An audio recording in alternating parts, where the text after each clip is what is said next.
Pickaxe.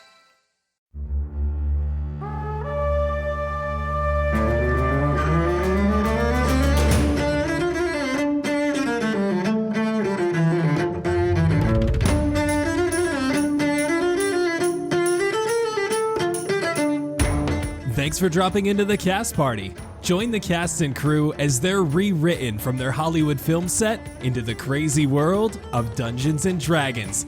And action!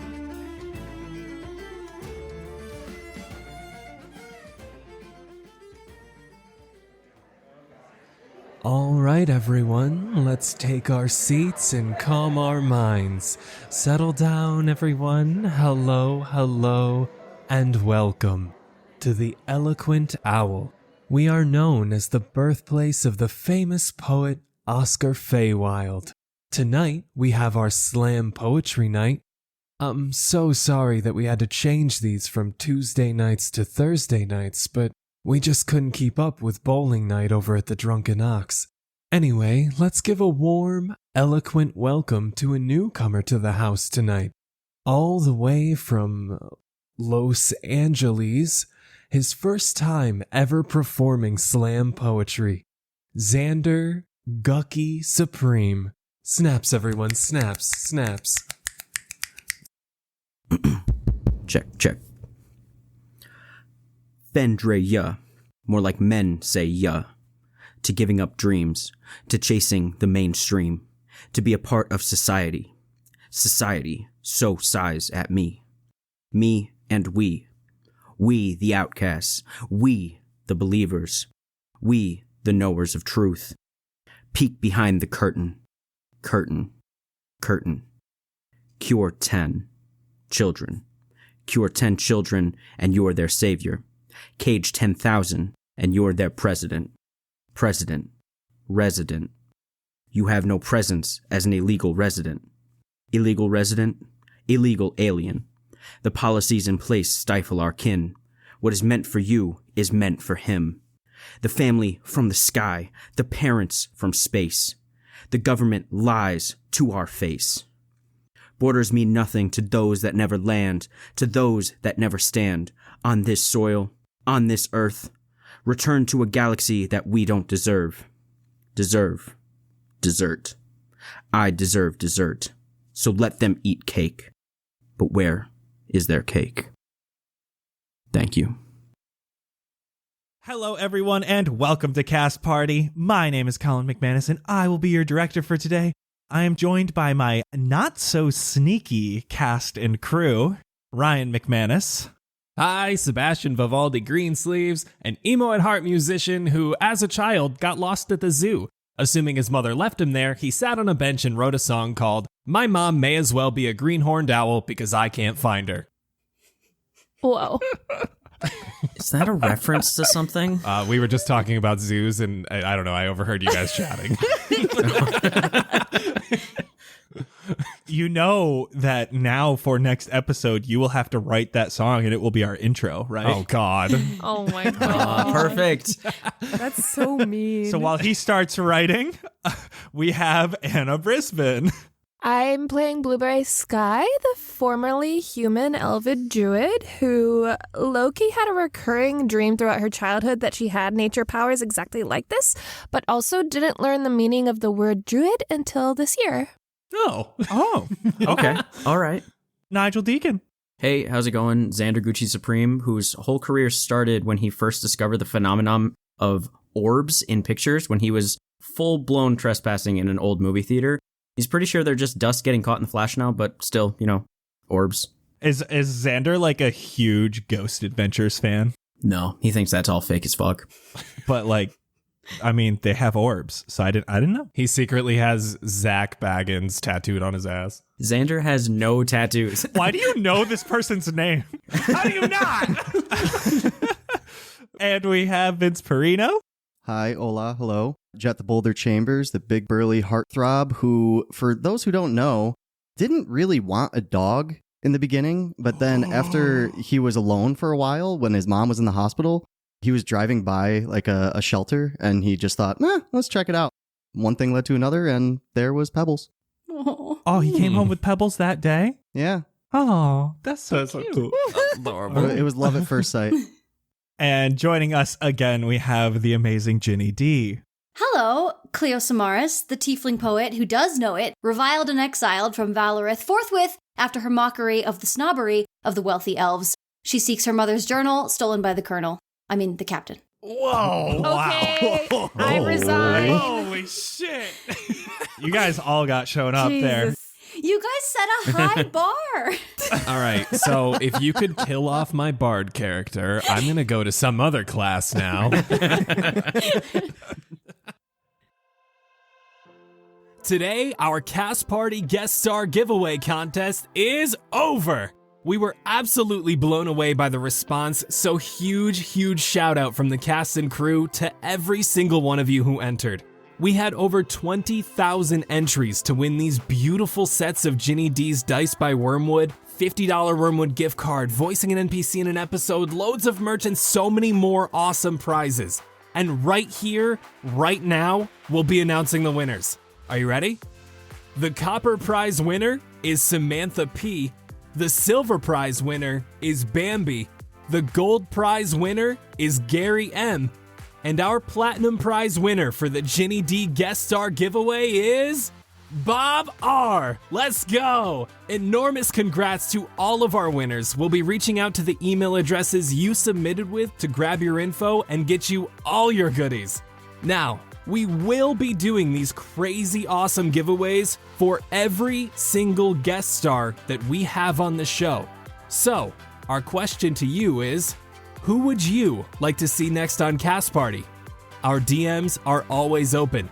Tell your favorite tabletop, D&D, or gaming-related content creator to slide on in. And now, we'll toss it over to Colin for a recap of what happened last time on Cast Party. With that, let's get right into it and talk about what happened last time. We started with the four of you running towards Haven and meeting up with Kovar as he was trying to take control of the situation with the fire. He begged you to assist the Voiceless before the Ashen Phoenix was able to take control in the city during the chaos. They had taken all of the Voiceless jobs and he needed you to protect the people who had paid for these jobs. He gave you a task to retrieve a journal of poems from Valorith, which is now in the hands of Captain Vayril Worm Wrangler Leakin. He gave you instructions on getting a boat and getting into Valorith. You went and met up with Cleo, a tiefling poet who had paid for her mother's journal to be returned. She was very surprised when she found out the captain had the journal and you all headed to get some boats. A kitty note left at the door. Jett went into the boathouse to get you 2 boats for the crew and also found some small waiters and some papers on a desk. You would later find out this was a children's poem written in Gnomish, Common, and Dwarven. You all headed to Valorith Island, hid your boats from view, and argued about the best way up the steep climb. You eventually found the tunnel, headed inside to the once abandoned building, and found you were not alone here. A shop has taken up this building. Xander, annoyed by Jett, got a little too loud during an argument about the word shopkeep and alerted Al to your presence. A quick scuffle with a little bit of friendly fire, and a bomb-ass diss in the form of a limerick later. Al and Garrick were both pretty friendly with one of the party members. Sebastian got Garrick his water peas as the rest of you left Al's chemicals and headed towards Captain Wormwrangler's house. On your way there, you discovered the princess of Valorith was engaged to a prince of Elverath, and there was to be an engagement party in 10 days hosted by Ermina Caspaldi. You also discovered this captain you were after was missing.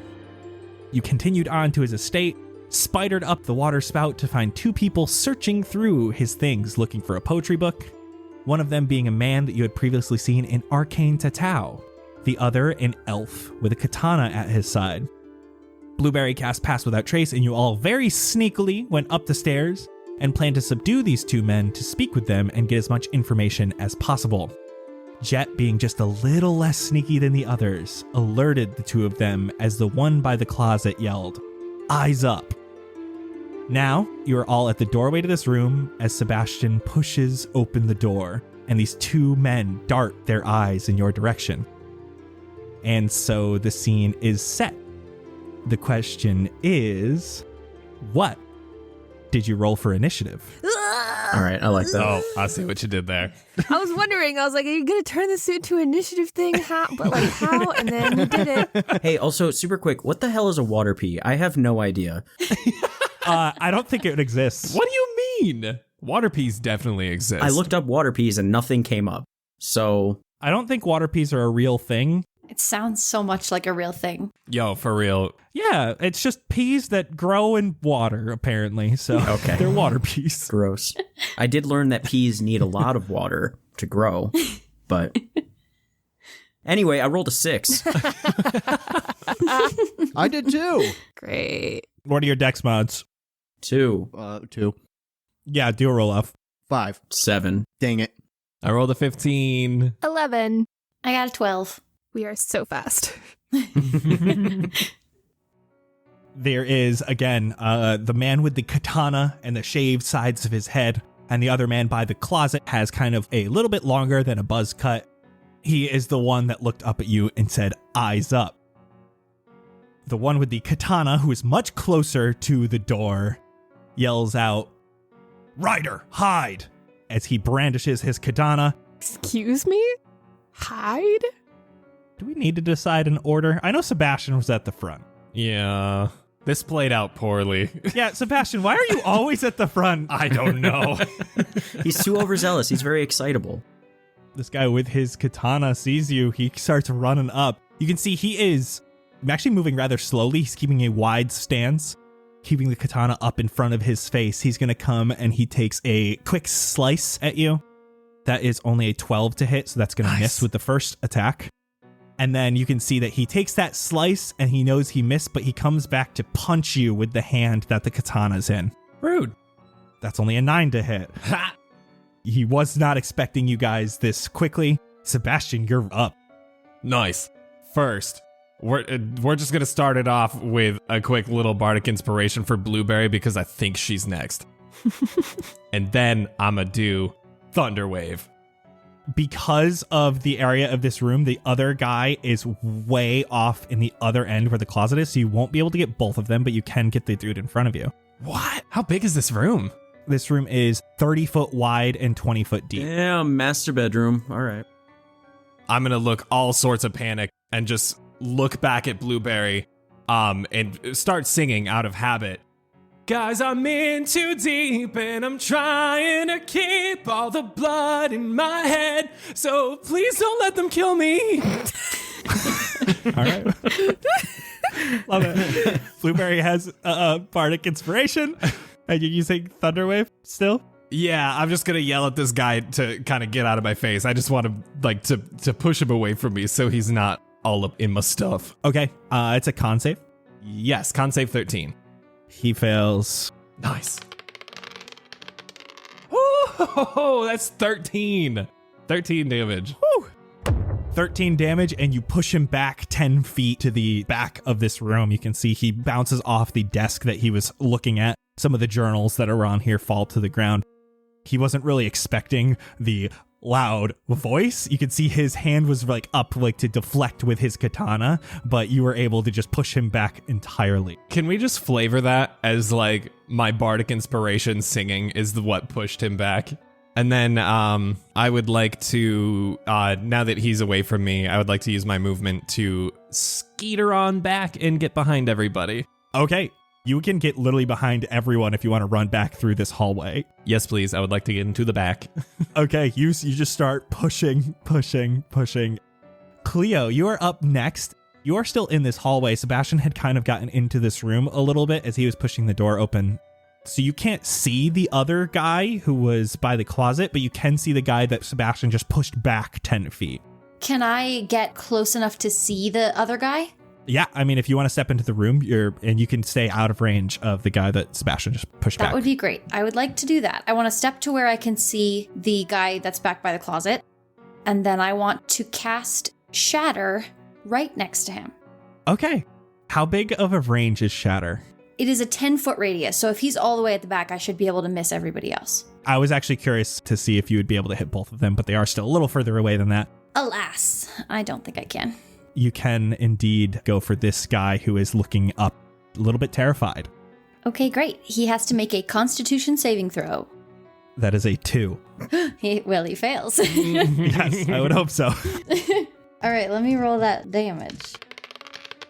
Okay, all right, that's 15 thunder damage. Hot damn. Jeez. I'm just getting shown up left and right.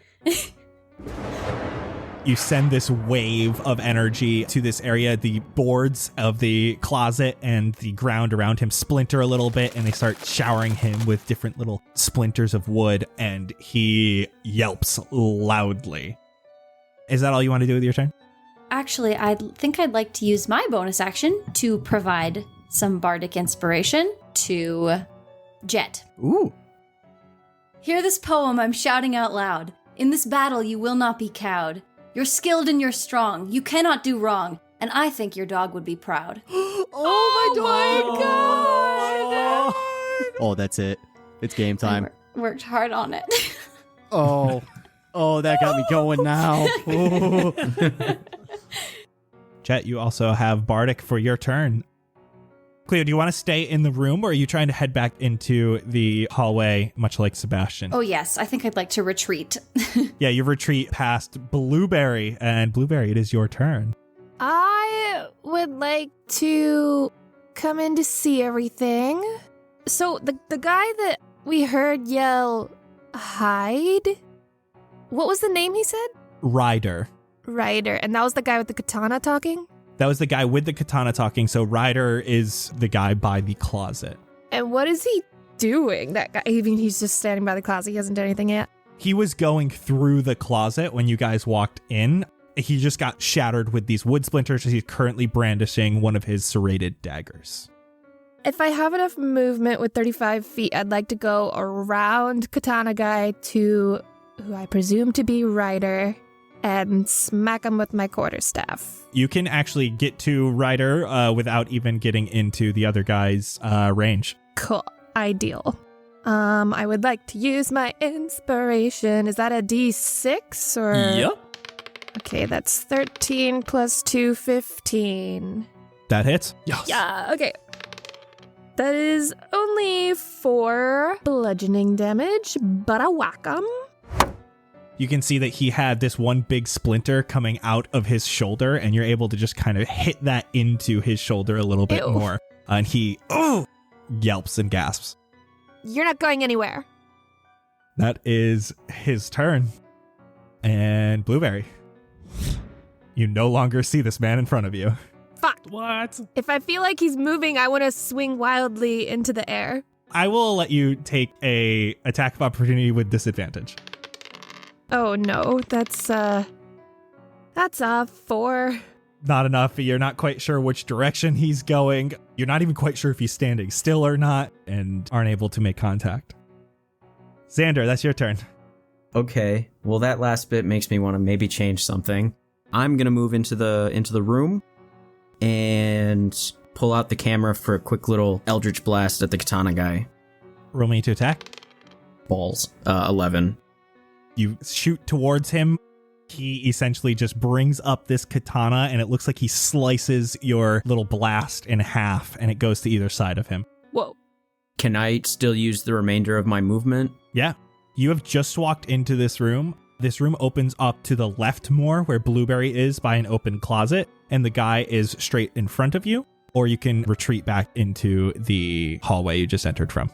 What position is the closet in the room? Is it like near a corner? It is in the bottom southwest corner, and you guys are arriving from the southeast. Can I form a box around that corner with Blueberry, like so that we make a square with the corner? Does that make sense? Yeah, so you start moving over there.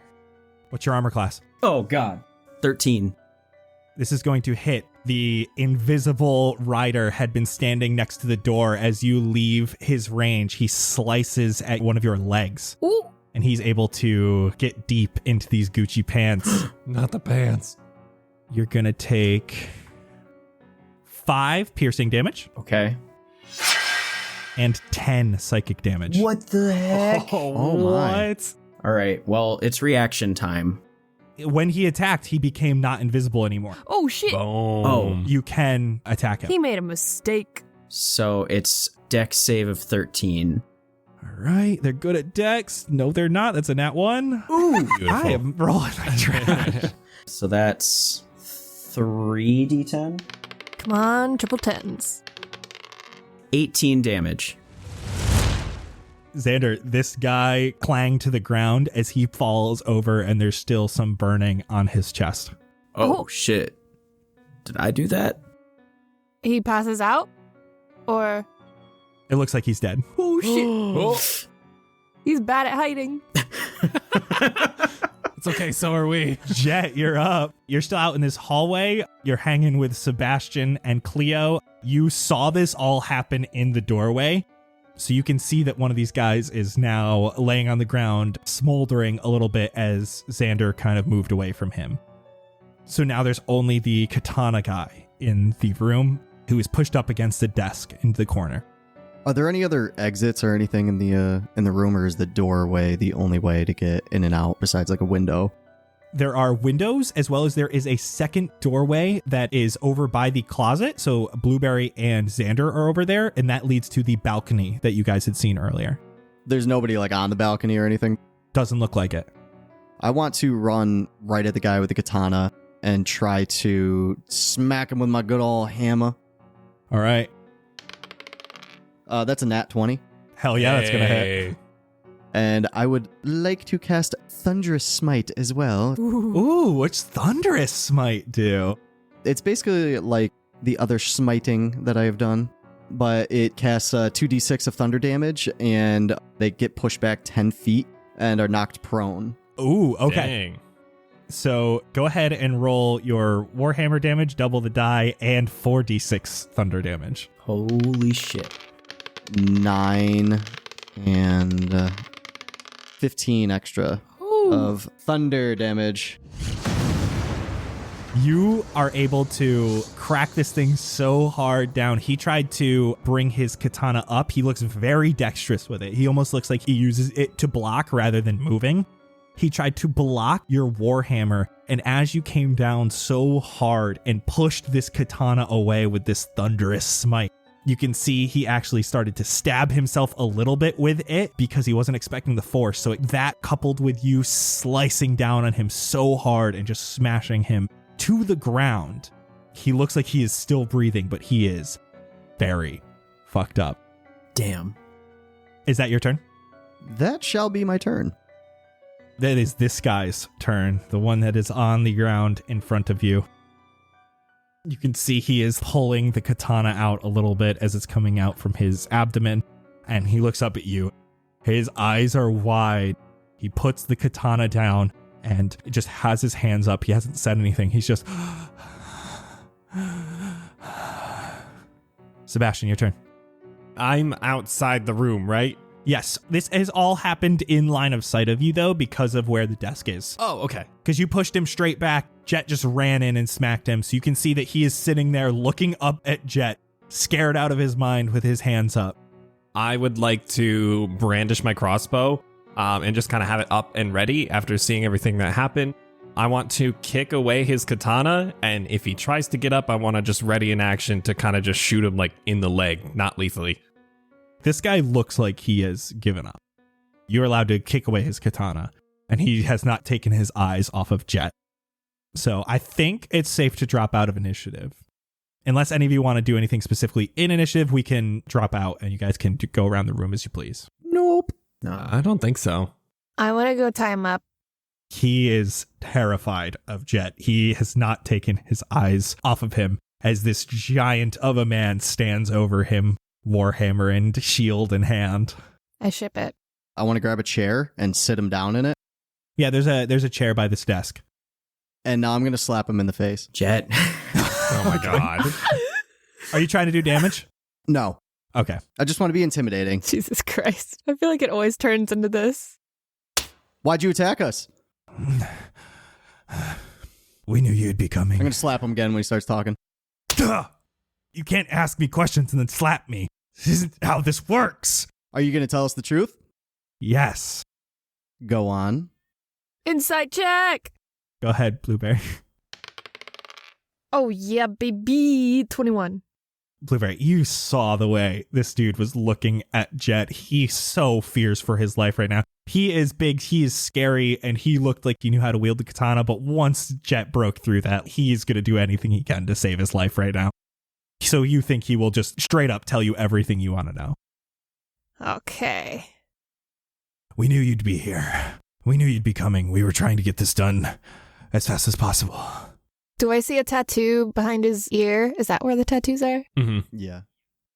If you remember, the sides of his head were shaved. Very easy to see. This was the guy that we saw in the tattoo shop, or was it the guy on the floor? The guy on the floor in Smolders was the one you saw in the tattoo shop. That's what I thought. Yeah, could somebody check up on him? It doesn't look like he's moving too much. I'll take a look. And I am still a little angry because he ripped my pants, but I'm also going to cast some good vibes into my own leg while I check out his body. Are the pants actually ripped? I was going to say that they are not actually ripped. He got connection with them, and he was able to slice through them into your leg. What the fuck? But the pants themselves didn't rip. Whoa. Well, I'm still going to heal my leg. Jeez, he messed me up, dog. I'm using 2 of my 4. It's only 6. While he's healing, I'm going to go take a look at whatever he was trying to find in the closet. I would like to immediately start digging through all of these journals that are scattered everywhere just to make sure that my mom's journal isn't one of them. Let's do this in order. Jett, why don't you ask one more question to this guy? We'll move to Sebastian and then Cleo. How did you know that we were going to be here? The voiceless were going to send anyone after the jobs. We knew they'd come for some of them. We were prepared. You're with them, are you not? We're our own group. All right, Sebastian, you go over to the closet. This guy was digging through clothing. You can see there were a couple pants. It looks like he was looking through pockets and stuff. As you're looking, you find in this closet, there is a black leather jacket. What? With studs along the shoulders. Oh, God. Oh. Yo!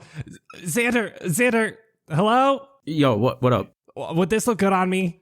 I'm going to pull the jacket out and show him. Oh, yeah, I mean, it might be like a little bit of 80s, but like that's retro. Like, I think that would really fit with your style. Yeah, it seems like a little much, like the studs and stuff, but is everyone cool if I take this? Jesus Christ. Do you, boo-boo? The captain guy who lived here had that? Listen, I'm not going to ask questions. Does it look like anything that I had ever seen the captain wear? No, it doesn't look like normal captain attire, though he does have some stuff like you wouldn't expect, if that makes sense. You've seen him mostly in uniform or in dark browns and greens, and this is like black leather. Huh. As I slip it on, I want to pull out a mixtape. Well, I mean, if he's wearing this kind of stuff, he's got to be into this, right? And then I'm going to leave it on like a nightstand. Sebastian, this is studded leather. It has an AC of 12 plus your dex mod. As you wear it, you feel like, wow. You kind of like how it feels. You kind of feel like, ooh, this is the only piece of clothing you'll need. I don't know what that means. What does that mean? Sorry. Do I just take my pants off? No. I'm so sorry I fucked that up so bad. You feel like, man, this is like the only jacket I'm ever going to need. As a bonus action, you can change the appearance of the leather jacket to be any other type of armor or article of clothing you choose. Ooh. You choose everything about the appearance, including accessories, but everything is illusory. So it's similar to like the disguise self. So no one can like touch it, but it just looks that way. Yeah, like so if you made it look like chainmail and someone touched it, they'd feel leather. Hype. That's tight. Also, you feel like these studs, yeah, they're kind of tacky, but like They're a bit much. they might be a little tacky. Oh my gosh. Like, can I just like shoulder check them? As a reaction, when you are hit with a melee weapon attack, you can make the studs lunge out into a spiked leather jacket. Oh, God. Oh my god. Tight. The enemy must make a dex save against your spell save DC or take 2d6 piercing damage. Hype. That's tight. This is once per long rest. Cleo, you are looking at these journals. So let me give a lay of the room quick. Desk with a bunch of these journals, some of them on the ground. There's the bed that looks like no one has slept here for some time. A few bookshelves. There's an odd plant here that is kept on the other side of the room from the window. There's the closet, which Sebastian is currently through.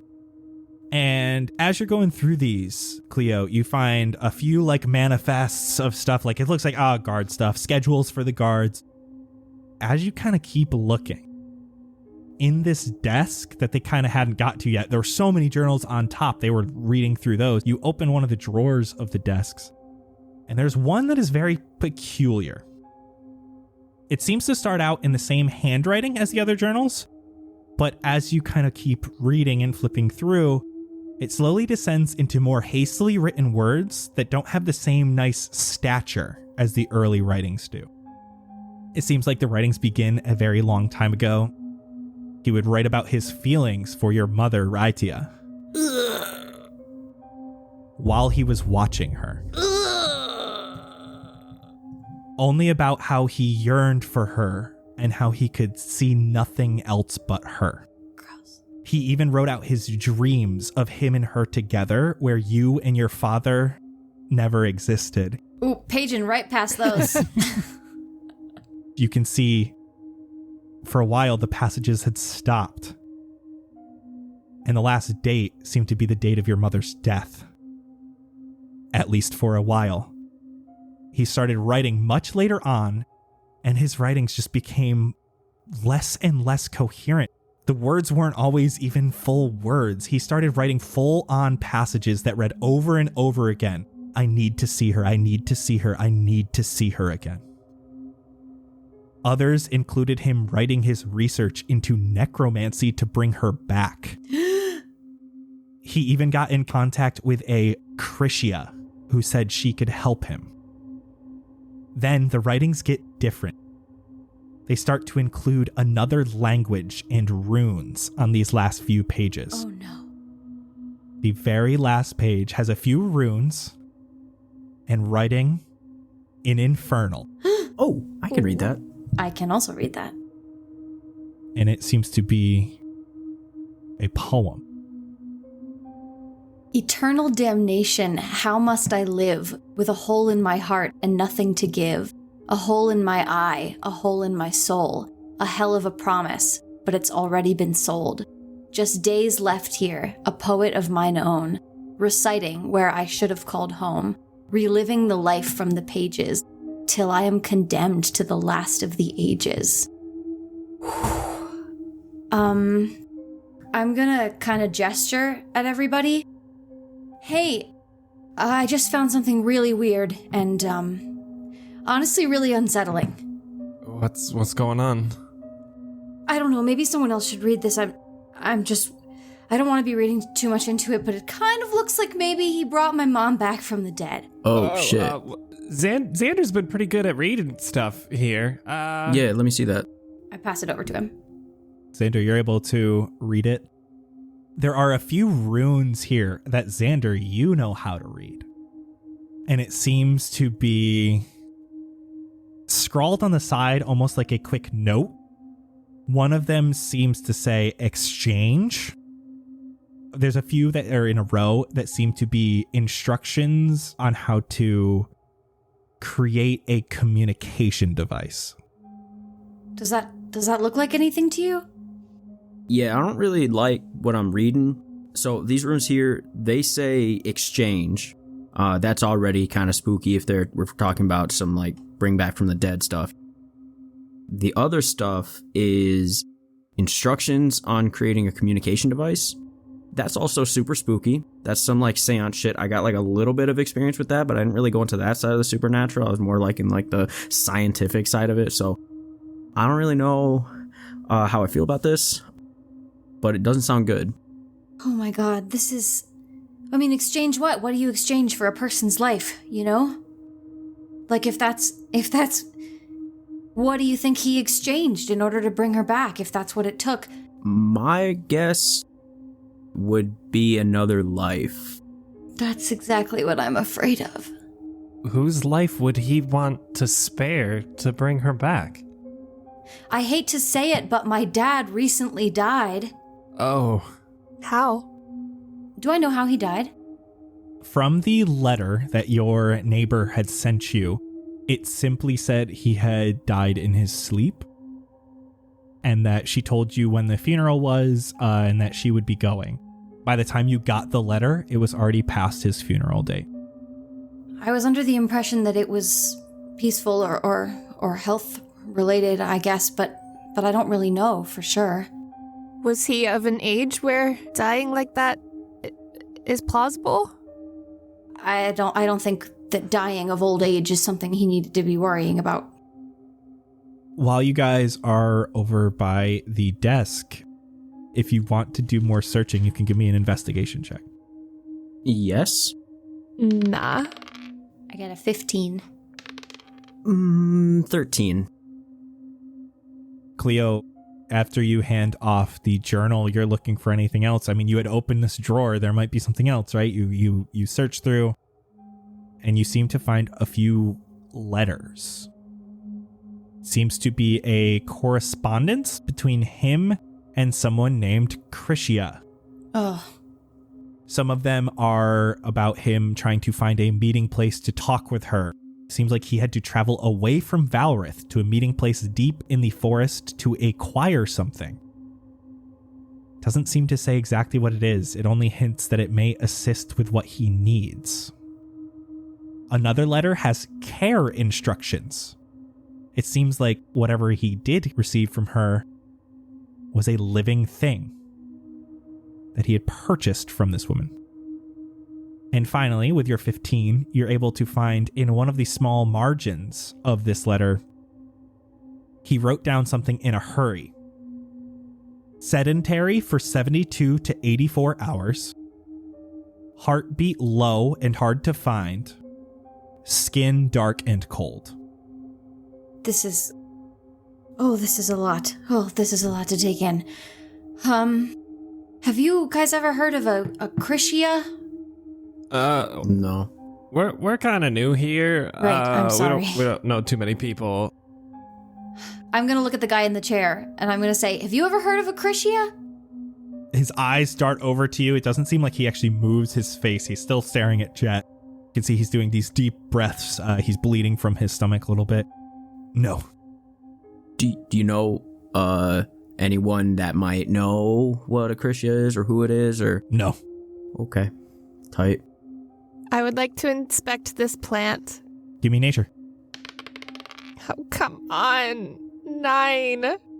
Looks like a plant you haven't seen before. How big is it? It's like a big pot that would need to be like on the ground. It's so heavy. And the plant itself isn't huge, but it's overarching. It's got some leaves coming out of it, and you can see it does have some seeds. The seeds have been starting to fruit, and you don't really know much about it. The one thing you do notice with a 9 is the soil is black. Ooh. It doesn't look like a carnivorous plant, does it? With like a No. Okay. Maybe that's the plant maybe that's the living thing that he collected. I'm going to show Blueberry the letter about that. Oh, what are the care instructions? Keep away from sunlight. Watering a certain amount of time. Include the food. Oh. Yeah, I mean, this definitely sounds like a plant. A weird plant. Can I tell, looking at the infernal writing, like, does it look like it's in the same handwriting as the rest of the stuff that the captain wrote, or does it look at all like my mother's handwriting, as far as I can remember it? It is definitely not your mother's handwriting. You know what her handwriting looks like. It seems to be, as this journal went on, the handwriting stayed consistent, but got more and more sloppy, but the same, the H's were written the same way and all that. But as slowly as it started to turn into these last pages where it started to become infernal, it still looks like the same general structure. Okay. Can I inspect the soil specifically? Give me nature again. 31. Ooh. Oh, no. Do you have a -1 to nature? Oh, no, actually. I have -1 to intelligence, but technically it's a 3. It smells a little gross. You don't want to start digging in there or touching it. It doesn't look like normal soil. This is weird. Can I get a little bit of, toasted Ryder? And just sprinkle a little bit. Are you asking us to take off a piece of this man? No, I'm just doing it. Oh. So you are cutting off some burnt area? Yeah. And gonna put it in the soil? Yeah. Blueberry starts doing that. It's gonna take her some time. Xander, you are looking at Ryder's body. He had the dagger on him. The katana's still on the ground. You can see that he had in his pocket the original job in Jaria's handwriting, as well as notes written in the sides about the notebook being in Captain Vayrell's possession, also seemingly written by Jaria. He's got some gold on him, as well as the katana man had gold on him. It was 125 gold total. Woo! Holy. All right, tight. What does a katana fall under? Is that a simple weapon? A katana, this is just a long sword flavored as a katana. Oh, all right. I would like to have that. Okay. At least for now, I guess. He had a sheath on him. You can actually take that belt off and grab the sheath if you'd like as well. Yes, please. He doesn't seem to resist too much. I mean, he is tied up, so it would be hard for him to resist, but he doesn't seem to resist or protest at all as you do so. Are you gonna double belt that, Xander? Or are you gonna lose your... I don't know what kind of belt you have on right now, but... I bet you could guess. It's from Kohl's. Yeah, no, I'm just gonna double belt it for now. I feel like one's for the pants, one's for the sword. That's just all right. That's just life. I feel that. I don't know how you're gonna stab a lot of people with that, but I mean, I guess you could try. It's more like a defense mechanism. Like I'm using this to intimidate more than anything. Oh, okay. Like an accessory. I'm following. And someday I'll become that masterful samurai that I've always dreamed of. Does anyone know what's up with this weird plant? Blueberry, after you throw the little bit of burnt flesh into this plant, it doesn't seem to change. Okay. It's a little messed up, Blueberry. I was curious. It smelled weird. Where do you think that the captain went now? I mean, if he wrote that poem recently, right? He says in the poem, just days left here. I don't know what that means. Does he mean here in this house? Does he mean here in this world? Or maybe it's like, I hate to get this dark, but if he did bring your mom back, maybe she had just days left. And maybe he was waiting out whatever was happening to her. I wonder if this note is about her in the margin here. He wrote sedentary for 72 to 84 hours, heartbeat low and hard to find, skin dark and cold. That sounds like someone dead to me. Or near there. I could see where you get that. I mean, if he's writing this from his own, personal experience, I don't know what he could be reciting. Is he... He needs to recite something where he should have called home. And then he says, reliving the life from the pages. What pages does that mean? Does he mean the pages of his own journal? Does he mean the pages of hers? If he's reciting it from either, I feel like it could be where your mom used to live.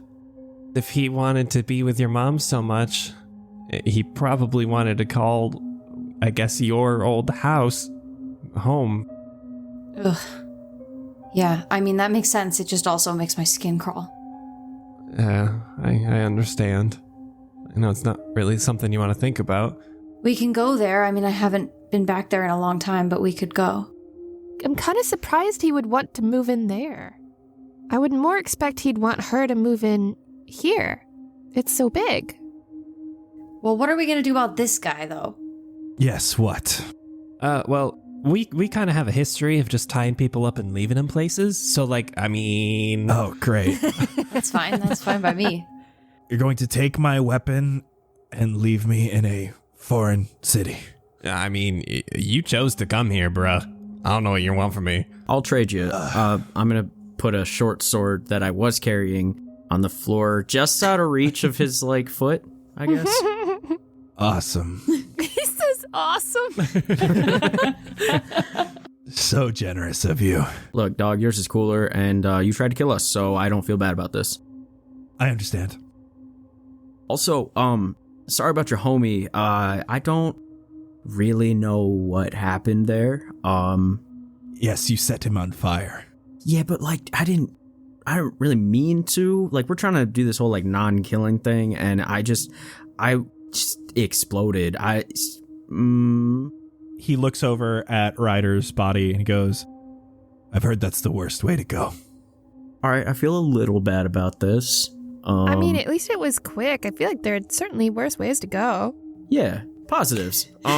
So anyway, we're gonna go. I think we'll catch you later, big dog. And I should go find Nomura. Oh yeah, you hear from downstairs. Oh, yo, what the heck? And I'm gonna run out of the room. Xander's going downstairs. Is there anything else interesting happening in the closet? Does not look like it. It seems like this guy was just kind of pulling at anything he could. There was another bookshelf over here. You could see that he had taken a bunch of these books out. These actually just looked like novels and instruction manuals. Some were fighting style stuff. Seems like all pretty mundane. Can I search those books for a secret book box or something? Give me investigation.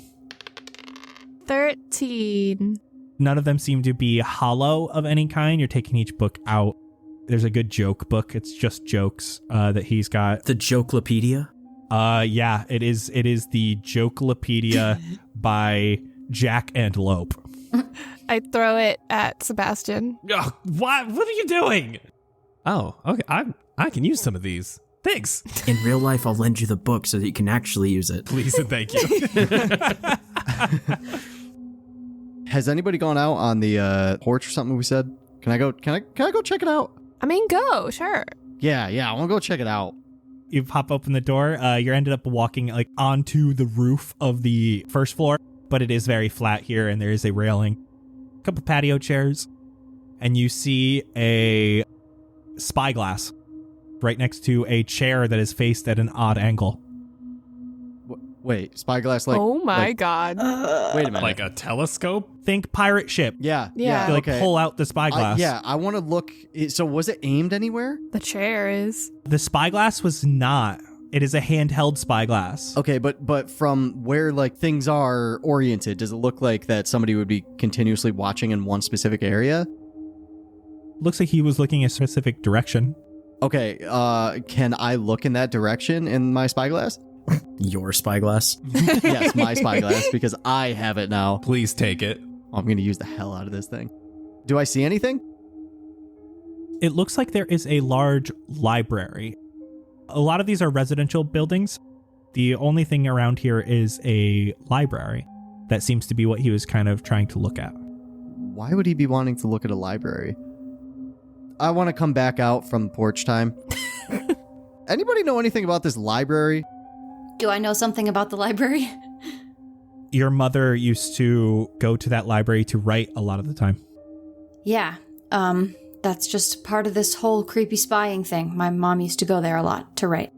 Yeah, because I found this spyglass thing, and I think he'd been watching your mom for a while there. Yeah, that's what the journal makes it look like. Should we go check it out there? Can I go out onto the balcony? Can I see my house from here?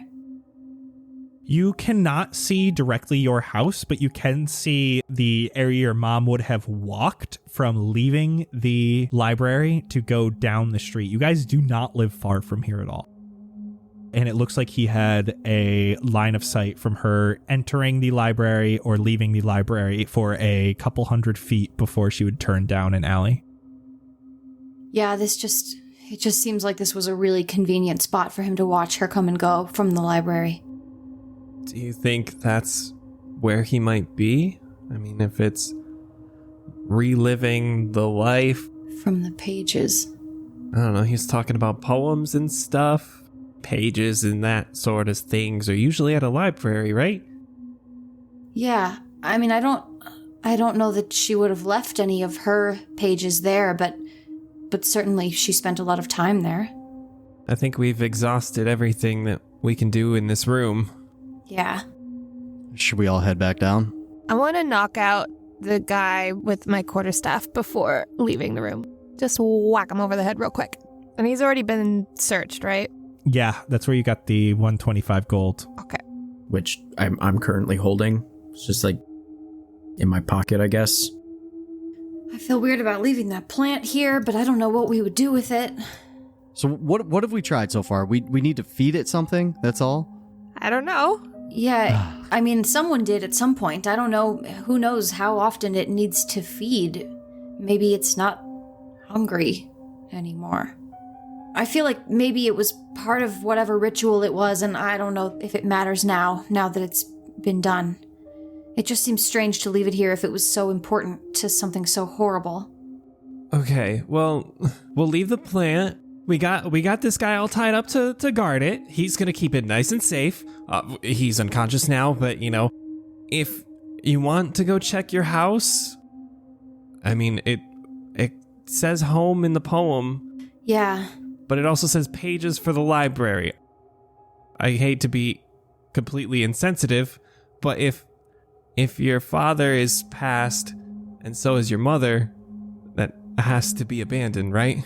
Yeah, and I mean, it might give us a clue to what happened with my dad if it wasn't a natural death. It might lead us somewhere at least, and then if that fails, we could check the library. I mean, if that spyglass was set up to look in there still, yeah, it could be something to check on afterwards. Yeah, I think that makes sense. The only two views that he had were the library and the home, and the path between the two, so I feel like we have to go to one of the two. That's the only direction that we have right now. It also doesn't seem like there would be anywhere else he could go in the city where people wouldn't be able to find him. I mean, there were missing posters. Yeah. Exactly. If he's a peeping Tom and all gross and icky, if he wants to call something home, he's probably peeking through your windows. That's where I would assume he could possibly be. And does anyone else live there? In my house? No. I think, yeah, we should start there. If no one's there, it doesn't hurt to check. I mean, it would be a good place to hide things, I guess. Or a good place to hide. You go down, meet up with Xander. He is hanging out with Namora. Namora seems very interested in going outside, being too sedentary too long, kind of pacing back and forth, running from window to window to look outside. And so you're all heading over to Samaras Manor. The manor itself is not far. It's a 2-story building and has been denoted with a small green X on the handle to the front door. Cleo, you know this to be meaning it is currently unoccupied and is in the property of the royal family. There is a main entrance in the front of this building directly in the center. It is rather symmetrical in nature. One thing you notice, Cleo, which is very abnormal for your house, all of the curtains are drawn. Okay, so I'm gonna stop everyone as we get closer. I don't know, this might be because the house is the property of the crown, but the curtains aren't normally drawn like this. Then maybe that means that he's inside. I guess you know this house way better than any of us. Do you think there's some sort of back door or safe entrance we can go through? Is there a back door that I know about, or like another entrance? So there's the main entrance. There are windows to the left side. It's only on the front of the house, the windows on the left side, because that is the large library, so the rest have bookshelves all the way around. On the right side of the house is the kitchen, and there is a back door into the kitchen, as well as windows into the kitchen, which are rather dark. We can go into the kitchen door. That was always the easiest way to get out when I didn't want my parents to see me. Okay. I'm gonna lead them to the kitchen door. Cleo, you would know of a hidden key somewhere to the back door in case you know your father used to be rather forgetful. So you always had to have somewhere because he would always forget his keys to get back into the house. So you would know there is a hidden key somewhere nearby to get you in this back door. Well, then I would grab it. You're able to open up this kitchen. It is very dark inside the house. Those of you without dark vision are not seeing well. especially in this kitchen, which is a rectangular kitchen. There is a food prep area here, a small table. You can see a lot of this stuff has been boxed up, though there are still boxes around. It looks like they came in here and like took all of the food out. Looks like the Crown was taking it for some reason. And then there is a door that Cleo leads to, not the main entryway, but a sitting room with the staircase leading upstairs. Guys, I can't see anything. Oh, hey, let me try this real quick. And I'll turn on my light on my camera, the flash, and it's me casting light. Oh, you got the flash going so you guys can see, and I forget what the radius is. It is 20-foot radius. So yeah, your camera is giving a nice bright look for the rest of you. This is a lot brighter than I remember. Oh, okay, thanks. That helps so much. Okay, we are stealthy. Blueberry, how long does Pass Without Trace last? An hour. Yeet. This has been less than an hour. Yes. Hey. You guys still have Pass Without Trace. Sweet. Did we be quiet? Is this light going to give us away if we're trying to be sneaky? Or do we do like a handhold train for those who can see? What's the best action here? Can I hear anything coming from outside of the kitchen? Like, do I hear any movement? Give me perception. That's a 6. It is real quiet, but it doesn't help that Sebastian and Xander are whispering behind you. So you can't quite hear anything happening in the rest of the house. I mean, if we don't want someone to know that we're coming, we probably shouldn't have light. But that's easy for me to say when I can see in the dark. Yeah, I'll go first with you. Yeah, if we want to have people who can see in the dark at the front, maybe. That works for me. I just can't see anything, so we could do like a little conga line kind of thing. I'm a little loud, so I should probably be at the back. Yeah, just cover the flash for now. You don't have to turn it off, just cover it. Oh, good call. Good call. I'm going to put it like under my shirt. Cleo, sounds like you're headed first. Yeah, I would lead the way. Just to check, my disguised self is probably gone by now, right? It's an hour and I cast it when we first arrived in the city. Yeah, I'm going to say that is probably gone. That has been long enough. Okay. Why don't you guys all give me stealth rolls? You also still have Pass Without Trace. So that's plus 10, right? Plus 10. Ooh, 25. Oh my gosh, 29. I got a 29 too. Let's go. Hell yeah. 26. Jett. Jett. 27? Okay. Holy crap, you got a 27? Wow. With disadvantage? Yeah, baby. Wow, Sebastian, you were the least stealthy? I know. Yeah, 25. Wow. Yeah, you guys are very, very quiet now. Yes.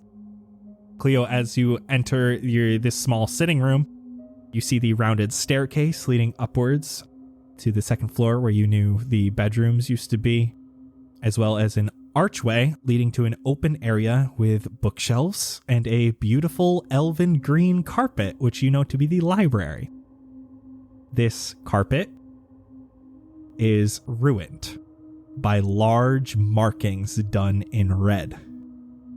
They are hard to make out from here, but seem similar to the runes written in the final pages of the journal. Oh.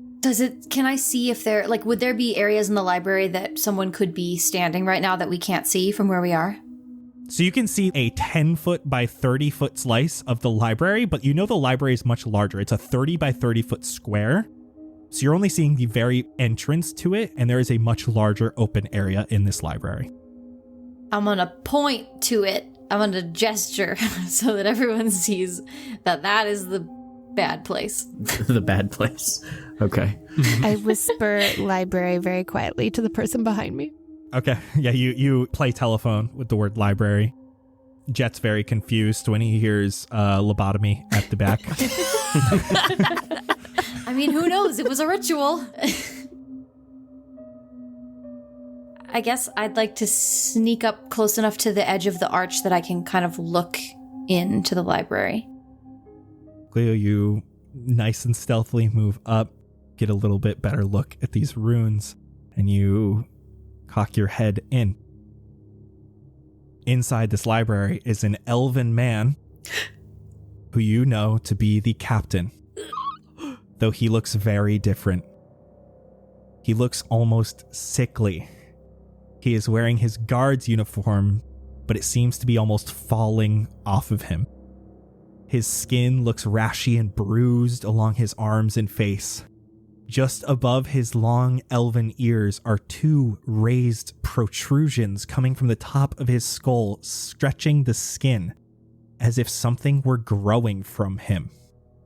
The entirety of his eyes, whites and all, are now completely black, though it looks like there is a picture being played in the darkness, like a projector was shooting a movie directly into his eyes. He is slightly arched over, a body restrained to a table, his hands pressed on each side of a horned red humanoid skull. Oh. The room is deadly quiet except for the shallow breathing that is coming from the body on the table. Cleo, this is your father, Malvis. Oh, he's alive. Okay, well, this is... Okay. I am gonna do something that's not smart, but that is probably what she would do. That's what we like. Give it to me.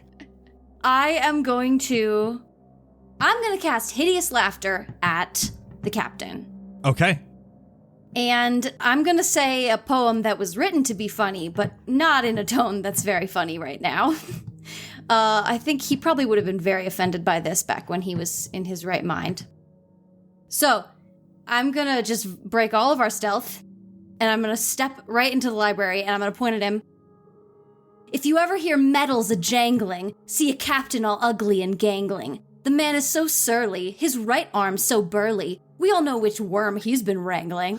Oh, shit. Oh, these are our character reactions also? Like, Yeah, we're just, dude, me and Xander are just hype manning the fuck out of you right now. yeah. Holy fuck.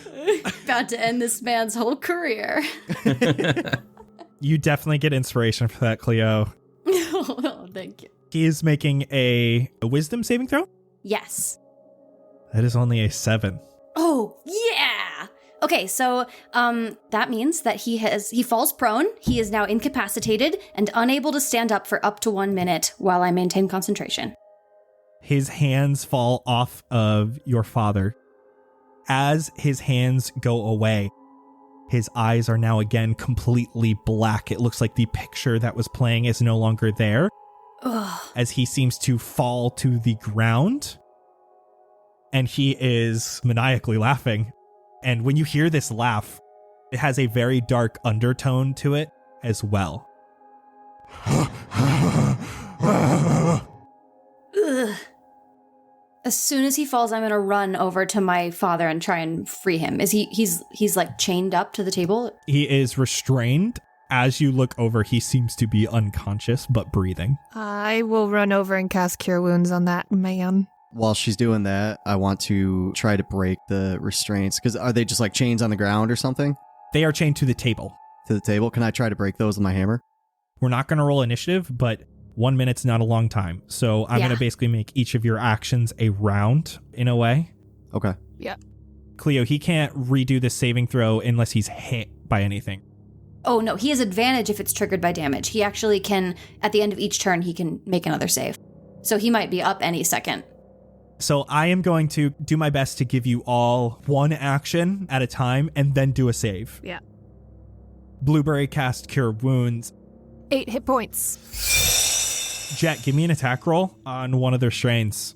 And Cleo, what are you doing? I'm gonna try to free him too. I want to be working on those restraints. I don't know what are there chains? Yeah, he's like chained to the table, one on each of his legs, one on each of his hands. Oh, I know exactly what I will do. I will cast Knock on whatever's holding the chains together, because anything that is held shut by a mundane lock. You can do 1 lock per turn with Knock then. Well, I only have 1 spell slot for it, but I'll do that one. Sebastian and Xander, is there anything you're doing? Does it look like Blueberry's Cure Wounds did anything? I am not going to tell you until after this round because all of this should be technically happening simultaneously. Jett got a 12, by the way. Okay, Jett, roll damage. 9. That's enough. You're able to cleave one off.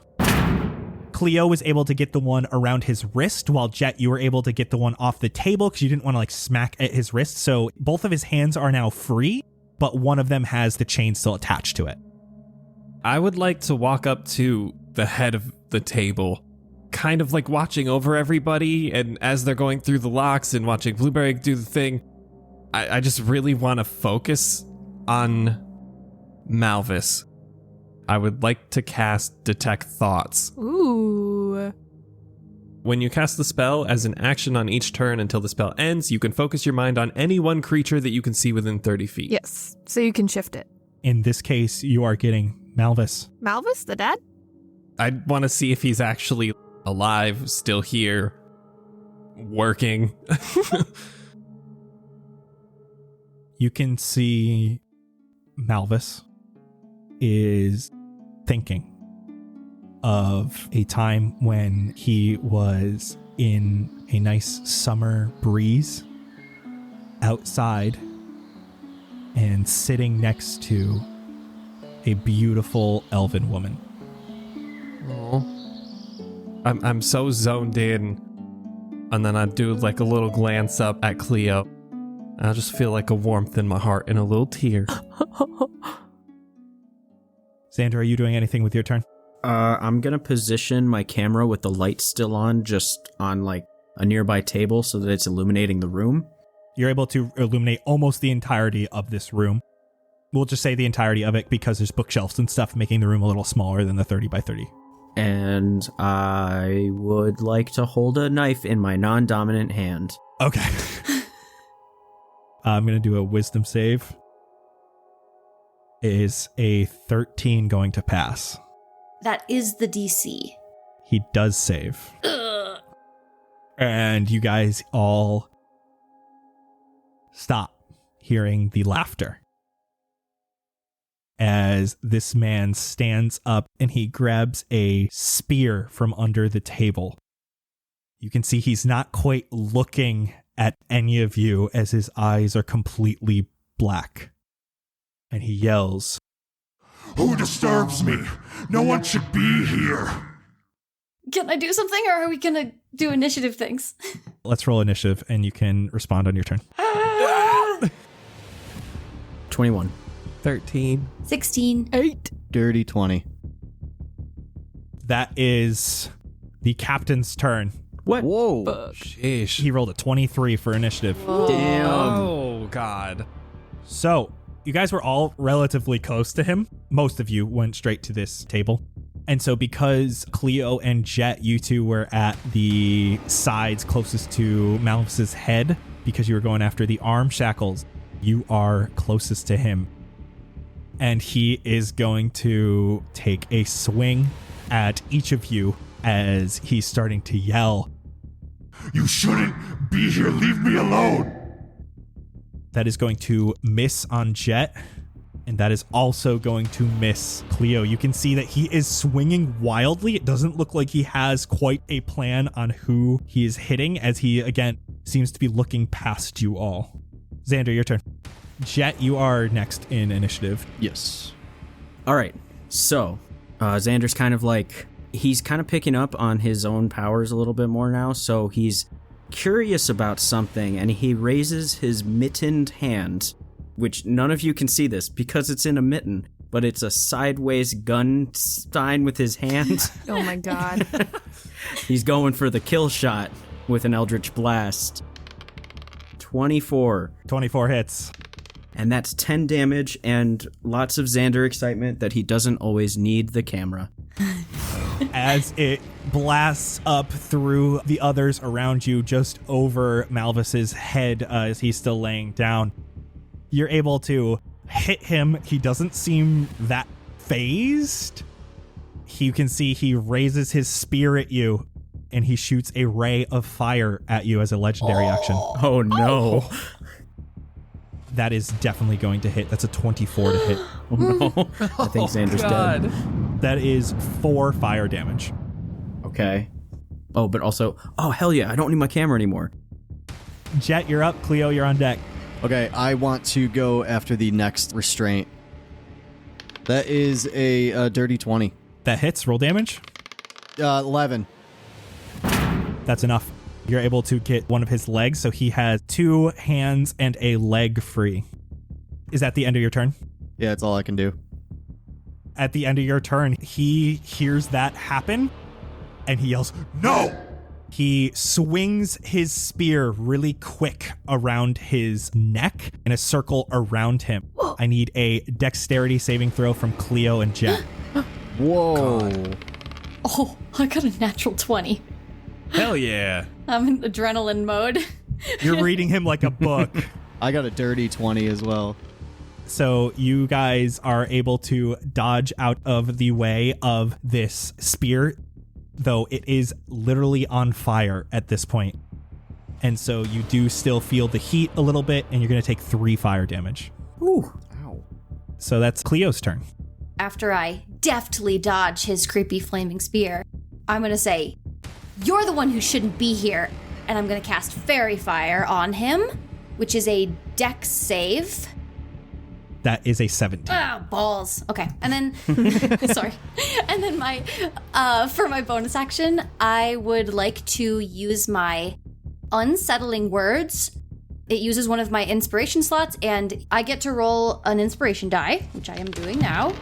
Okay, I rolled a 5. So he has to subtract 5 from his next saving throw before the start of my next turn. Damn. Okay. Cleo, that's the end of your turn. Sebastian, Nice. How far away is Xander from me? literally standing right next to you. He had just put the camera down so you can see everything. I'm going to cower behind him with my hands on his shoulders, and I'm going to be like, Xander, that was fucking badass. And then I'm going to cure wounds him. Hype. After just seeing him, like, pistol this Eldritch Blast out. How's 7 sound? That sounds so nice, bro. That is Malvis's turn. And you can see Cleo, your father starts to open his eyes and look at you. And he's gasping for air. You can see panic, but almost a little bit of happiness in his eyes. And he rolls off the table towards you. So he's no longer on the table. He is still restrained by one of his legs. But he's now not in the reach of the captain. Blueberry, your turn. Is this room big enough that I could get to any point in this room and run 20 feet straight at the captain?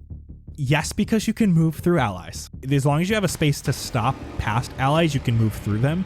Enemies, you can't move through their spaces. Okay. I'm going to use my bonus action to wild shape into a white lioness. Dang. And I'm going to run backwards a bit to get at a direct 20-foot path to the captain. And I'm going to run and leap forward and pounce on him. So this is a claw attack roll first. Ooh, is there anyone of my allies within 5 feet of him? Yes. With advantage. Oh, it doesn't help. 24. Oh, definitely hits. And that would be 5 slashing damage. And he needs to make a DC 13 strength saving throw minus that 5 from Cleo. Minus 5. So sorry, I rolled a 25. Oh, God. Okay, well, he's not knocked prone. You can see that he was not expecting claws of any kind. He's able to put his spear backwards and kind of steady himself with the end of the spear. Wild animal. What is going on here? And Blueberry, again, it doesn't look like he's looking at you. That is back to the top of the order with his turn, and he retaliates immediately. He pushes the bottom of the spear back to steady himself. Once he's steadied, he thrusts it towards you. That is a 24 to hit. Uh-huh. It's just double my AC, you know. Jesus. You're going to take 8 piercing damage Okay. and 11 fire damage. Oh, no. He's going to rear back and hit you again. Fuck. That's only a 9 to hit. No. He's able to hit you once, but as he comes back, you're able to deftly move. You just weren't expecting the first one. Xander, you're up. All right, so when I had the mitten hand up, I was turned with my body to the left so that my right arm was extended. Now I shift so that my left arm is extended. Same position with my hand, but with a knife in it. So I'm kind of like holding that up along my thumb, but it's still gun. And I'm going to cast Guiding Bolt this time. And this time they can see the gun because it's not under the mitten. Yeah. Hell yeah. Did I get a 24 last time also? I think so. Cool. But nice rolls, man. Thanks. Okay, so that's 6d6. So 8 plus 6 is 14. From 66? Uh-huh. It was all 1s and 2s when I used freaking this stupid website. Yeah. Oh. Hey, I mean, that's still 14 damage, dude. That's a lot. And with Guiding Bolt, the next attack gets advantage on it, right? Yep. Jett, how are you going to use that advantage? Well, I can't use it on this little thing. Cleo, can you get that last one? I mean, I'll try. Okay, yeah. Since I have advantage, I better go after this guy. He's right near me, right? He's right in front of you. There is a lion just to your side. Oh, my. Dirty 20. My God, I'm getting a lot of dirty 20s. Hits. I would like to use my Thunderous Smite again. So that is 11 plus 2d6. 19 damage. And that pushes him 10 feet back, correct? Yes, sir. And that is thunder damage. Yes, sir. Cleo, that is your turn. He is about 10 feet away from you now. Your father is now hiding under the table. You can see that he has started trying to undo the last restraint on his leg. I'm going to look at the captain and pause for a moment because I just want to fuck him up so bad. And then I'm going to turn around and try to help my father get the chain off of him. I'm going to try and help him I'm going to use my dagger to try and break the lock. Give me an attack roll with advantage since he's helping you. 22. That hits. Roll damage. Okay, that's 3. This thing's hanging on by a thread. It seems like you have broken most of it. You just need to get rid of this last little bit. Okay. For my bonus action, can I give Bardic Inspiration to Blueberry? I say, right now when you're deep in the fray, you may think that you should run away. I'm telling you, chum, there's a win yet to come, and your hair looks amazing today. Oh. These are so good. I guess I should have said fur in this context. Sebastian, that's you. Oh, that's me. I will run up. Xander's feeling all good. I'm gonna notice that the lock is still on the Malvis's last little leg. And I'm gonna run up with a dagger of my own and try to just get that last little bit off so we can get him to safety. I'm going to let you use advantage as well, just because he is currently trying to help you. First one's 18. That hits. Go ahead and roll damage. 5 damage. You are able to break that thing. And you can see Malvis looks up at you with tired eyes, but he has this sparkle in them. And he gives a big smile. Sebastian, are you doing anything else with the rest of your turn? I probably can't move him, can I? I'm going to say that was an action. And he's up after you. No, I'll stay there then. That is his turn. You can see that he starts scrambling out from under the table and he runs to a desk nearby. Seems like he is shuffling through the desk. Blueberry, you're up. I've still got 10 feet between me and Captain. Yeah. I'm going to back up 10 feet, do a little switcheroo, and go pounce on him again. Awesome. Is there any friends within 5 feet of him? Not anymore because Jett pushed him away. Damn. Okay, that's fine. That's fine because I rolled a 23. Dang. Yeah, that hits. Oh, it's only 4 slashing, but he needs to make a strength saving throw. That is a 27. He's so strong. Oh my god. I rolled a nat 20, so like He has a +7 to strength. Jesus. strength saving throws specifically, not to strength. He gets a bonus to the saving throw. Oh.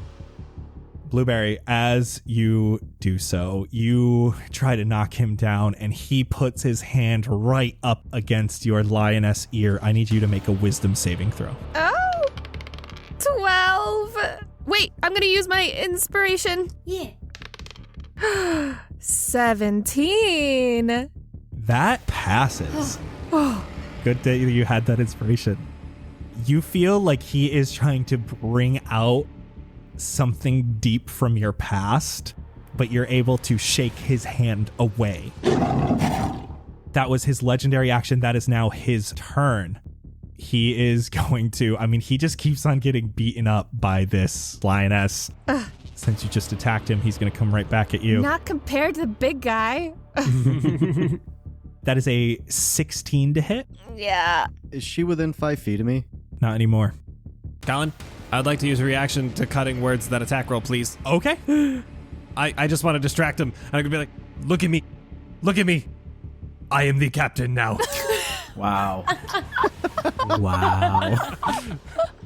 Roll your cutting words. -4. No, wait. It just hits. No. Oh, it still hits? Oh, I thought it was 13. No, it's 12. That is 10 slashing damage. Dang it. I turn back into me. No. And 12 fire damage. Ooh. Okay, I look rough. And he attacks you again. No. It's a 17 to hit. Yes. That is 7 piercing damage. Okay. And then 8 fire damage. Oh my I pass out. Oh no. Blueberry is no longer a lioness and is now laying on the ground. You can see with the edge of his spear turned outward, he starts moving back towards the table. Xander, your turn. Seeing what happened to Blueberry, can I start with a bonus action? Yeah. Yep. Starting with the bonus action, I'm going to do 2 of my healing light on her. That's 5 health. That's something. That's me sending good vibes. Oh no, Blue, get up. I will now adjust my body one more time so that both hands are forward, both guns up, and cast Sacred Flame, because I'm not sure about strength levels right now, and that's just like whatever. It's a dex save of 13. That is a fail. That is a 12. Tight. So you take 1d8 of radiant damage. That is 4 damage.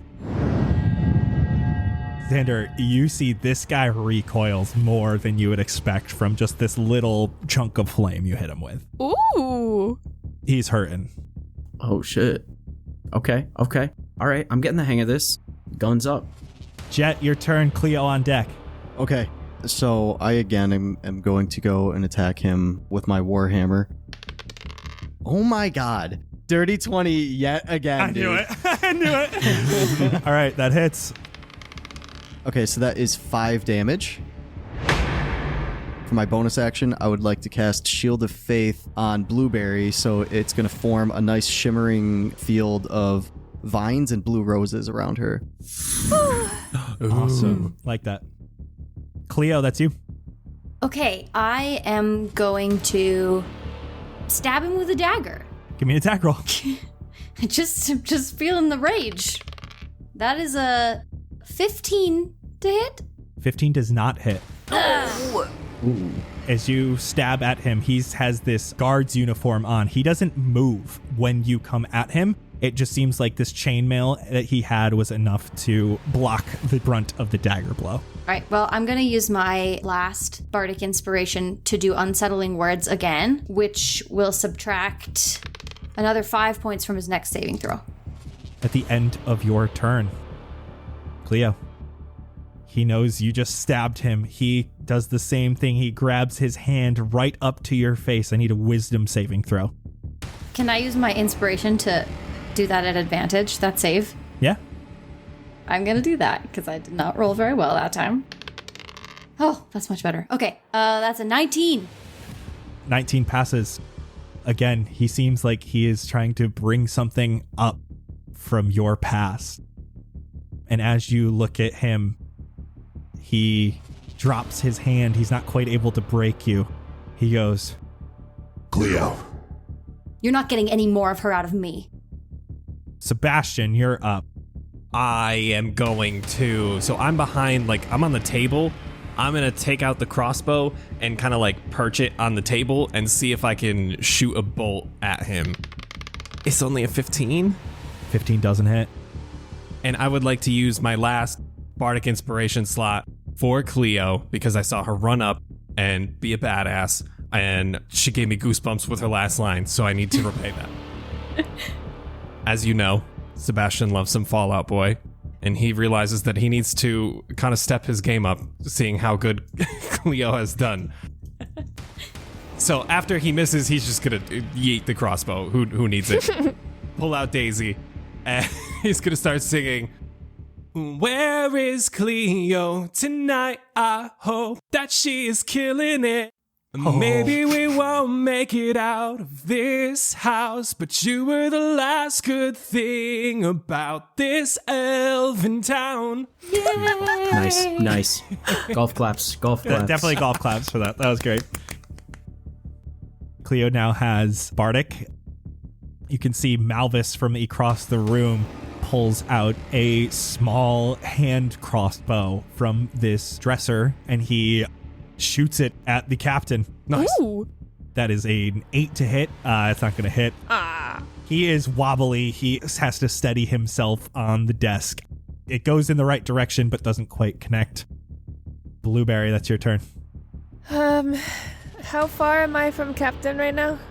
You are within 5 feet of him, but he has also moved a little bit closer to our girl Cleo. Like he rotated around me? Yeah. Okay, I will use half my movement to stand up. And I'm gonna cast Cure Wounds on myself at 2nd level. 13. Nice. And that's my turn. That is the captain's turn. Cleo, he's looking right at you. Cleo. It's a 26 to hit. Oh, yeah. Oh, that hits. Wait, is that within range of me? Oh, yeah. Do you want to pose disadvantage? Yeah, reaction disadvantage. Ooh, I think that's still going to hit 13. That is my armor class. Dang it. 8 piercing damage. 9 fire damage. Oh my god, I have one. Oh, I look bad. You can see that he is going hard. He is angry. Xander, you're up. All right, so Sacred Flame looked like it worked pretty well last time, so I'm just gonna use that again. It's a dex save, right? Yes, 13, and you have -5. I got an 17 minus. Oh, fuck. Hell yeah. Let's go. Are you kidding me? All right, you hit him. 3. Again, it feels like he is burning a lot. He doesn't quite recoil the same amount. He looks very determined. And as he takes that fire, Cleo.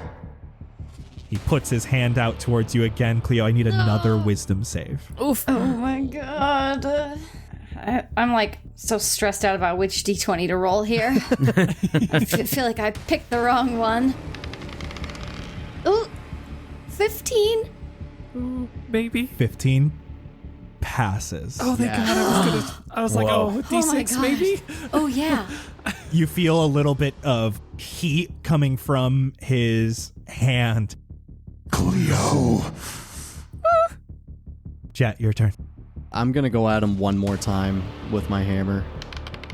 13. Doesn't hit. Damn. You're getting angry too. You want to save Cleo. You come down and it just bounces off his armor. Again, he's not really trying to dodge or anything. Cleo, your turn.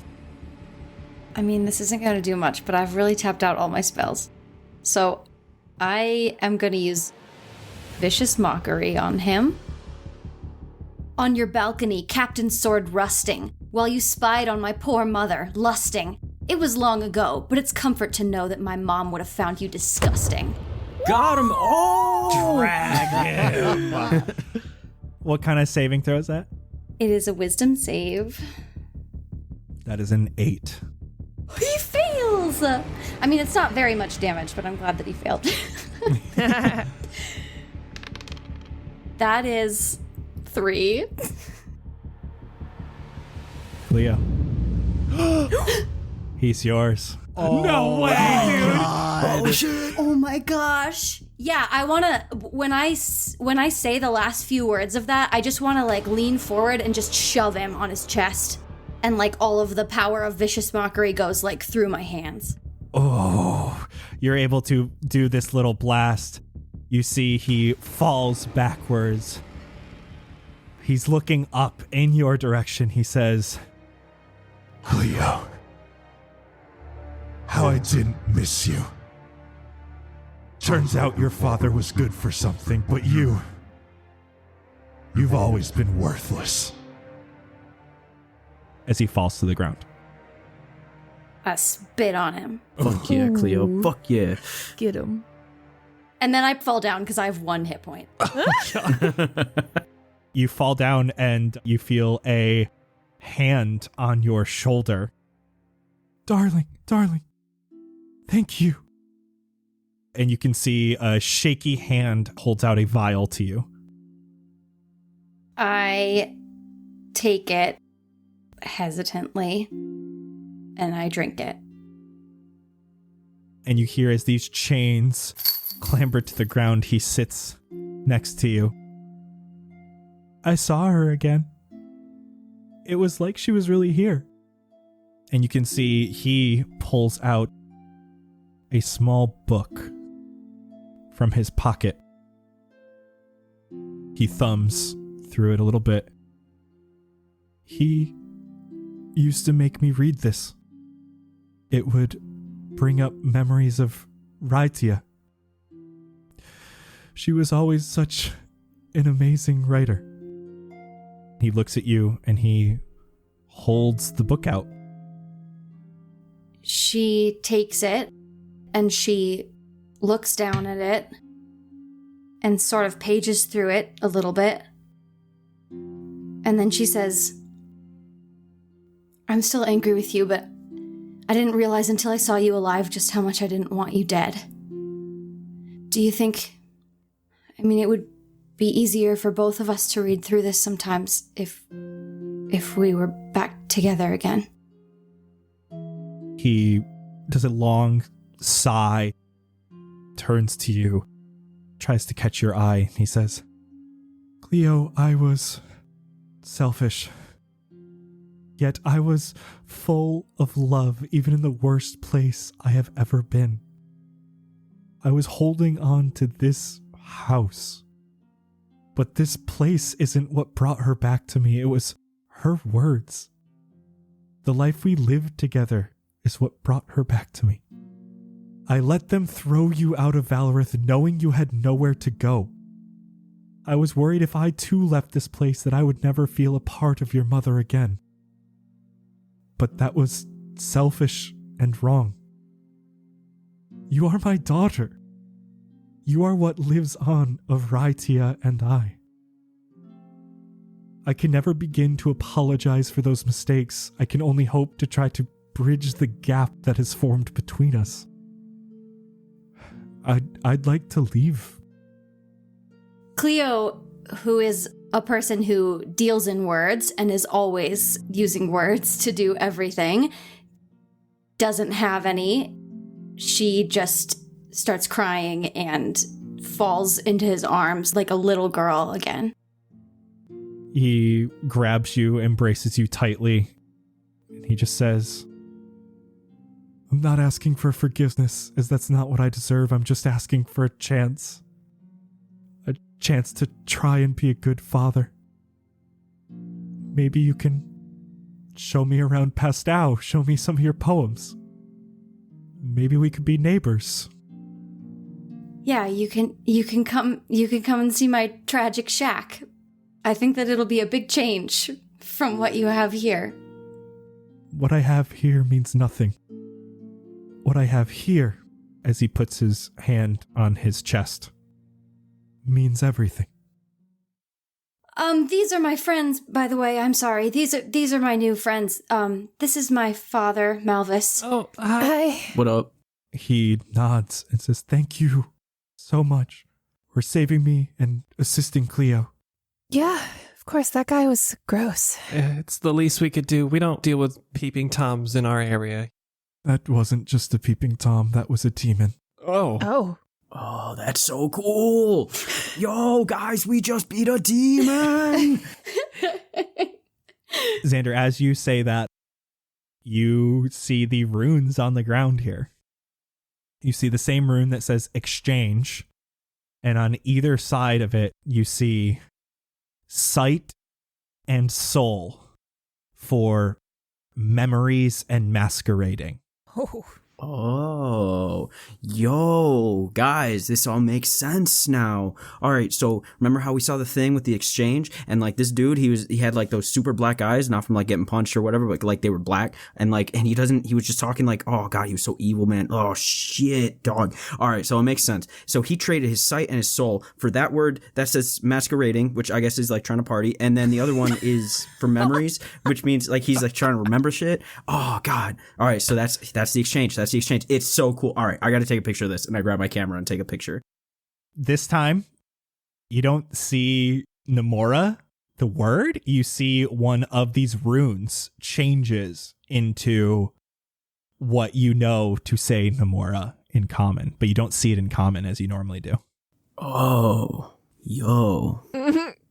All right. Okay. All right. I want to walk up to Xander and just... I'm a little worried about you because I think you traded your soul for partying. God damn it. Oh, that's a good one, Sebastian. That's a good one. All right, now get out of the way. I got to take a picture of the dude. Oh, okay, sorry. And now I take a picture of the demon man. Ew. You have that picture. One of the books in the background, the author on this book changes to the word Nomura. Type. Okay. All right. So I'm piecing it all together. Someone want to search him? Cleo, you can claim whatever he's got. I do not want to touch that man. You guys can take whatever you can find on him. Well, Xander's the demon expert.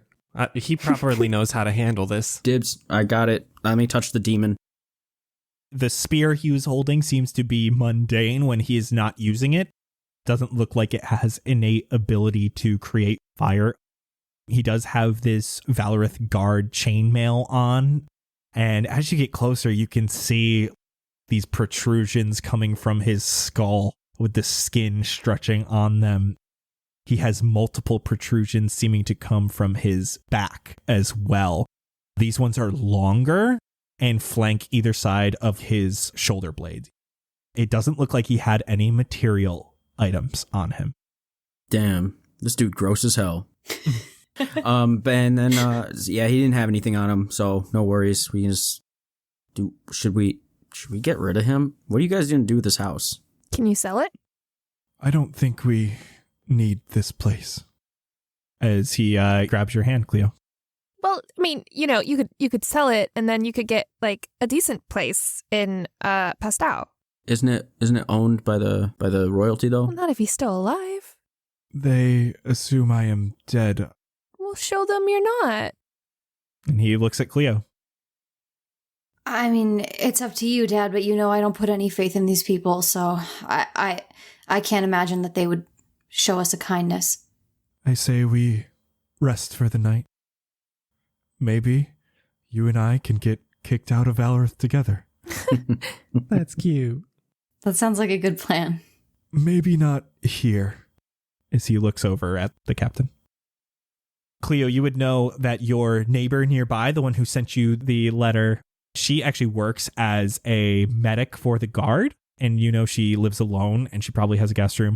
There's also a tavern nearby that you have stayed in before when your house had gotten infested with insects, called the Lingering Flame. I don't know what you guys want to do. Are you going to stay here tonight, or do you need to get back to town? I feel like we should rest first. Yeah. Yeah, we all got kind of beat up. I wouldn't mind a nice bed for the night. Well, there's an inn nearby if that sounds better than this. If we'll be safe there, yeah. I wouldn't complain. This is on the Ashen Phoenix here. Well, then, yeah, I guess I would show them the way, and I'm not in great shape, and obviously neither is my dad, so we'd probably be leaning on each other. Can I walk up to both of them and just put my hands on both their shoulders? You can tell me if this is acceptable or not. Can I cast Cure Wounds at 2nd level, but split the HP between the two of them for flavor's sake? Yeah, for flavor's sake. Cool. That's cool. Only I like because we know we're not going to be in danger. Exactly. And because this is a very cute moment, it's almost like they're bonding as one entity. You're healing one entity. I like it a lot. So yes, you can heal them and split the HP between them. I'll walk up and just be like, I'm really glad we made it out of there alive and that we were able to rekindle this relationship.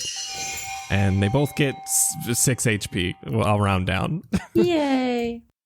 Thank you. You are an amazing bard. Oh, I don't know what that is, but we should exchange some lyrics sometime. I got a lot to learn. Holy crap. That would be great. Nothing I do is ever really musical, so it'd be interesting to see how that works. Ooh, a collab. This will be great on my next EP. You guys head over to the Lingering Flame. It's a rather empty tavern. What's really cool about this place is they have small little flames at each of the tables giving off light. Though it doesn't look like anything is burning, it looks like the flames are just kind of hanging in the air. And you're able to grab a few rooms and stay for the night and get your long rest. Hey, Xander, are we just going to go ham at this inn? Are we dropping all that coin or... Excuse me? Oh, God, no. How much? It was 125 gold total. For the night? No. Oh, no. Oh, my God. My heart just dropped. We'll split it amongst us. We can include Cleo. Then it's 25 each. So you guys all split up that gold. The tavern keeper charges, we'll say, a gold a room, because this isn't the nicest place. And this is generally not visitor area. You guys are in a more residential area. You aren't in a tourism area of Valorith, so it's actually a little bit cheaper.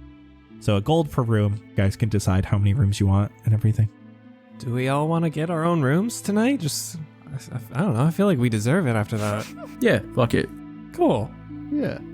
It's just some peace and quiet, you know? We've been chilling intense. Jett gets kind of smelly and loud when he's, sleeping, so... Whoa. So maybe that night, then, Cleo would tell them that she's composed something for them. What? I'm sure that you guys are more than sick of my poetry by now, but this is just how I do things, so... I pull out whatever piece of paper I can find and start taking notes. So I'm gonna kind of stand up, like, at the head of our table where we've been, I don't know, I imagine we ate dinner or something at the tavern.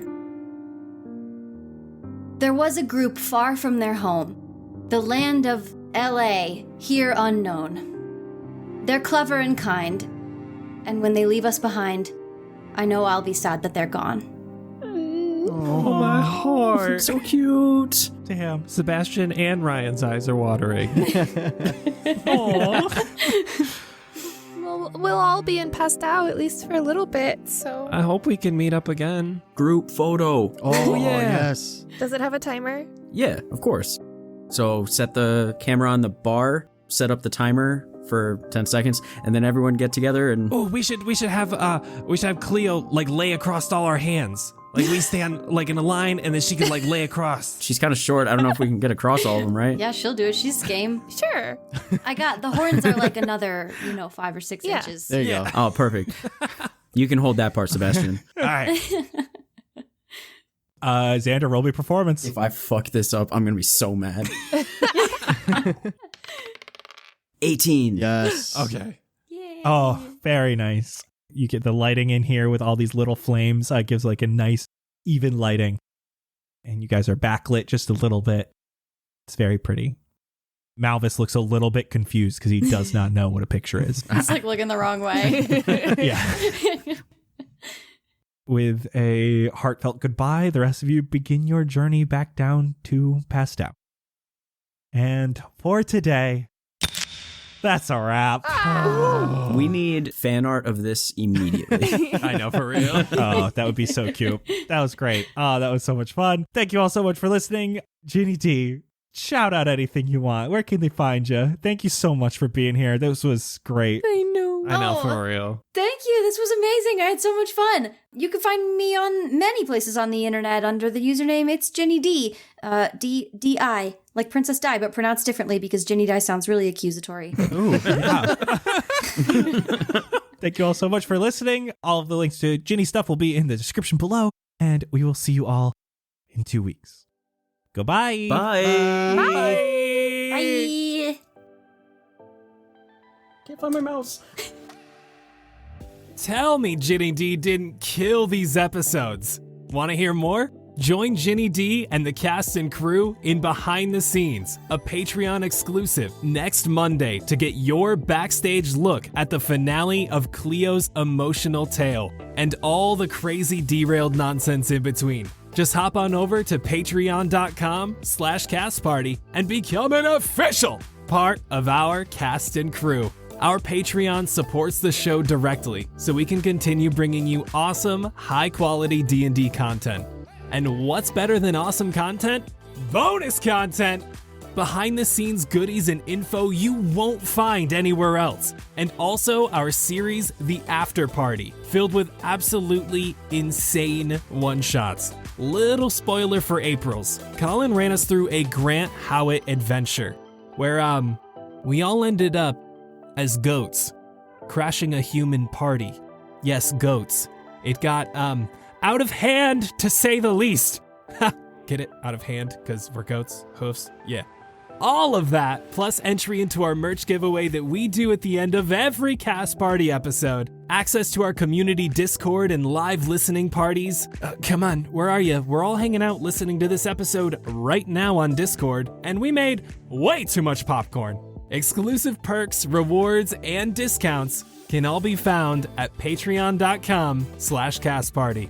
And speaking of merch, as always, this episode's merch giveaway winner is Lauren G. Keep your eyes peeled, Lauren, for that free Cast Party merch heading your way. If you'd like to grab some merch of your own, head on over to cast-party.myshopify.com. Thank you all so much for listening. Join us in Behind the Scenes next Monday for your exclusive insider look, and we'll see you all in 2 weeks to continue the search for Zephyr. See ya.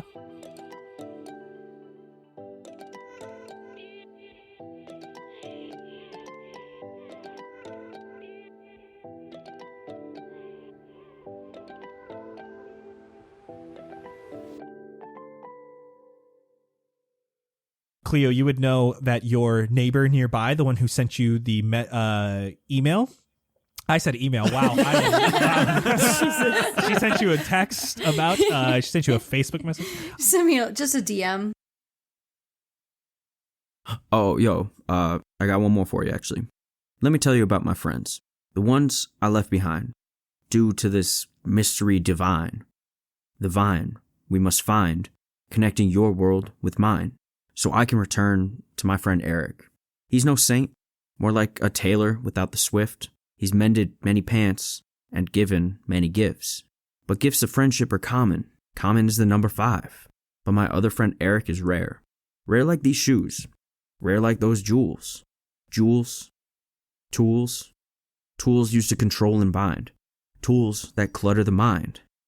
Tools that shine bright like Resendo. Our glimmer of hope. Hope to return and hope to learn. Learn how they got their own emote, because I think that's pretty cool. But cool can only go so far. What is cool without hot? And what is hot without Sean? Sean is hot like steam. Sean is a true part of the team. I wouldn't be where I am if I hadn't seen what he'd seen. And what I had seen was blinding, bright, but endlessly clean. The proudest star in the night. Man, I miss Ebab. Losing my friends, but never losing their connection. I still feel you out there, baby. I miss them all the same, and I'll never forget their names. But I did just meet this cool homie named Jesky Fire, and they seem pretty lit, so we're gonna go have a drink. Peace.